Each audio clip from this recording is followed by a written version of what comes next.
Yo, hey, what's up, guys? So this is part two of my little mini series of how I collect vintage comics and toys. Now, before I start off, guys, I did get a lot of comments, a lot of private messages mentioning, hey, Rick, well, the way you collect is okay, but it's not right. You shouldn't collect that way. Or when you're trying to identify an original, there's other ways to identify original figures than the way you're doing it.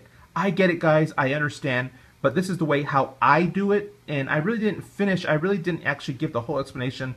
There's other ways to identify, you know, from original, vintage to new kind of reissue, and I'll talk about that kind of in my going videos. But again, my part one is more kind of like an intro of, hey, this is the kind of collector I am. Am I crazy? And apparently I'm not crazy. Jumping right onto this, guys.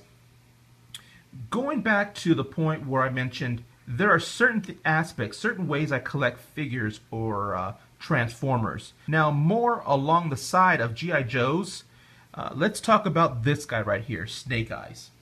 This was a recent pickup. I would say about a month ago I picked this up. I didn't mention this on a video. This is my first time actually showing it on a video. When I bought him, it was 100% complete.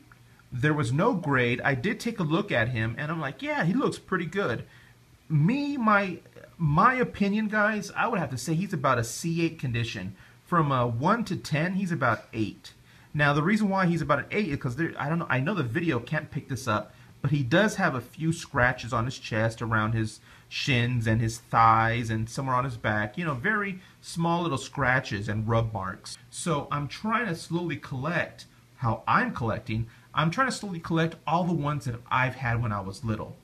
Now, Snake Eyes being one of the first ones, when I bought him, he had a little damage done to his backpack, which is right here. This is the original backpack that it came with when I bought him last month. Let's see if I can pick up the damage. As you can tell, kind of, that one of the little pegs is broken.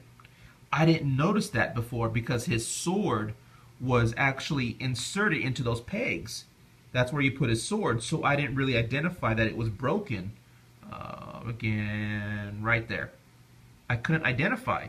So when I was cleaning, you know, kind of organizing my shelf, I'm like, oh shoot, it's broken. So right away, you know, that bothered me. Within that very minute, I went on eBay, found another backpack for $3 and bought it. And that kind of gives you an idea, you know, that just I like to have my figures as clean and as nice as possible, even though sometimes I end up paying more than what they're valued for. And that's okay for me, only because I don't really plan on selling these as of yet. Or at least I don't need the money. The only reason why I would sell this is like if it, say, let's say an emergency, medical emergency comes up, or I don't know, I lose my job, 2 months down the road, I have to start selling, you know. And that's one thing a lot of you guys don't know about me. My comic books. Remember, I know a lot of you probably have been watching my videos and noticed that my comic books, I had to sell them. Now, I did not mention why. Something came up, and it was due to the fact that I had more than one loss in my family. So it was kind of tragic at the time, really bad. I was going through some things also with losing my daughter. She was moving out. She was moving out of state with her mom. Child support and just other bills were piling up. So I had to sell them, and that's why one thing I did not mention to a lot of you, and that's why I did.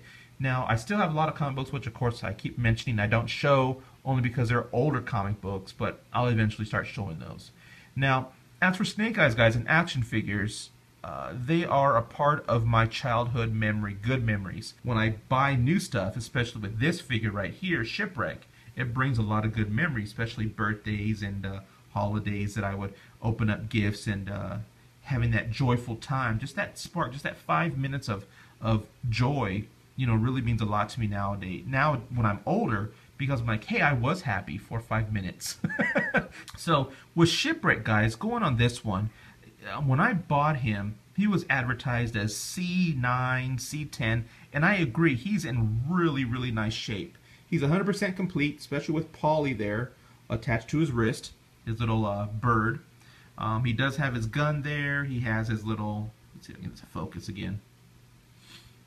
He has his little, I don't know what you would call this, Forgive me, guys. I'm sorry, it slips my mind. But the condition on him is really, really clean. Now, one thing I didn't notice, again, until I was organizing my shelf, he has a small crack. Let's see if I can pick it up here on his near his elbow joint. Don't know if I can pick it up. When you're buying G.I. Joes, that's something you really have to pay attention to. And it's hard to find a replacement arm without having to spend another $10 to $15 on a figure in order to replace it. You know what I mean, guys? That bothers me. A lot of you, it wouldn't bother a lot of you, but it does me. So, of course, I'm on the hunt now.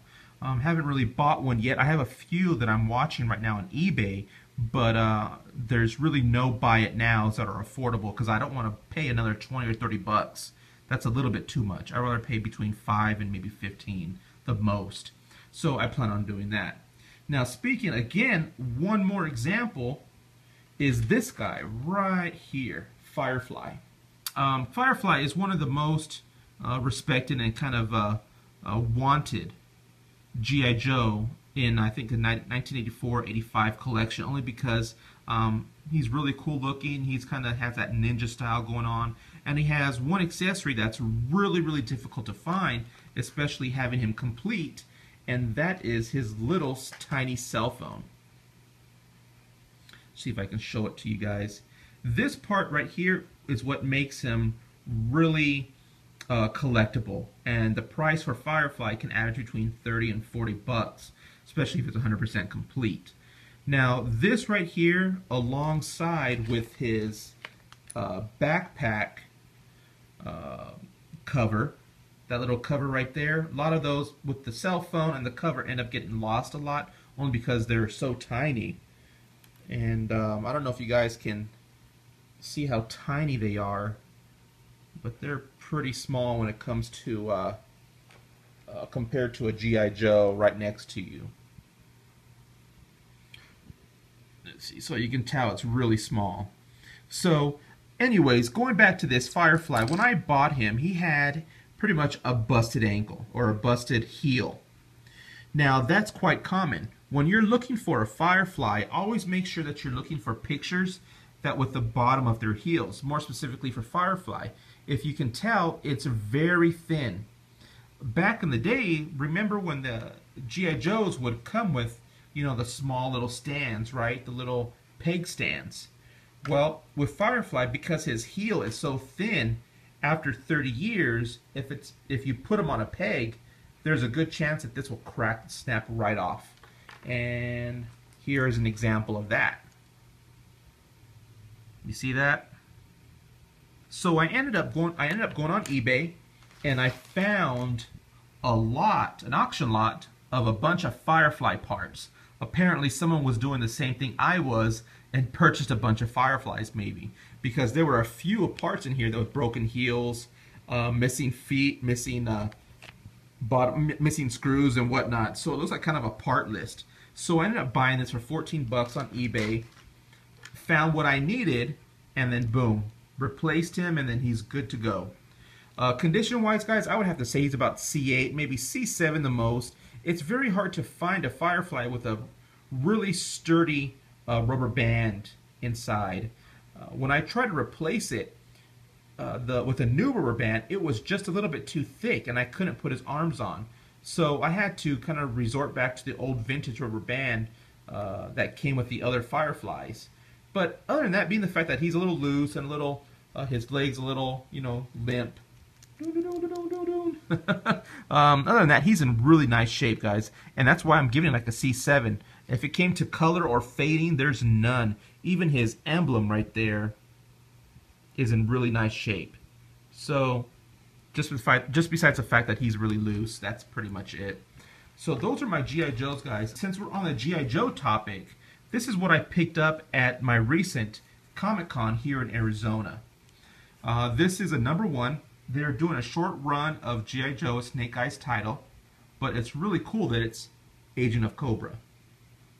I haven't had a chance to read it yet. I do plan on reading it, but the main intention why I bought this, guys, again, it goes to the title of the video, how I collect vintage comics. I know it's not vintage, but it is a comic book, and the reason why I'm showing you this is because I'm collecting some new modern stuff. I buy it, only for trade bait, if that's kind of a word. I have a lot of vintage toy collectors that love G.I. Joe and love comic books. Now this one was specifically created, or at least drawn, the cover for the amazing Arizona Comic-Con that was recently, just last month. There were only 1,000 of these made, 1,000 of these covers. Rob Liefeld was the one that actually did the cover, and he was here, so I had him sign it. So that's kind of really good. I mean, being the fact that Rob Liefeld's kind of getting popular only because of Deadpool and the Deadpool movie, and the fact that he did this really cool Snake Eyes cover kind of gives it a little bit more, I don't want to say value, but kind of trade value, because not a lot of people will have this. So that's the reason why I got it. And the condition, of course, is being that it's brand new. I mean, I would have to say maybe, I don't know, 9.0, 9.2. It does have a little issues on the corners, but other than that, guys, I mean, it's really nice. So I know this video is going a little bit too long, so that's pretty much how I collect G.I. Joes now. I will do a part 3 going on with Transformers and a little bit more of my stuff that I picked up from Comic-Con. So again, guys, thanks for watching. Expect another video out here shortly. If you have any questions, comments, concerns, hit me up. Let me know. Thanks for watching, guys, and peace.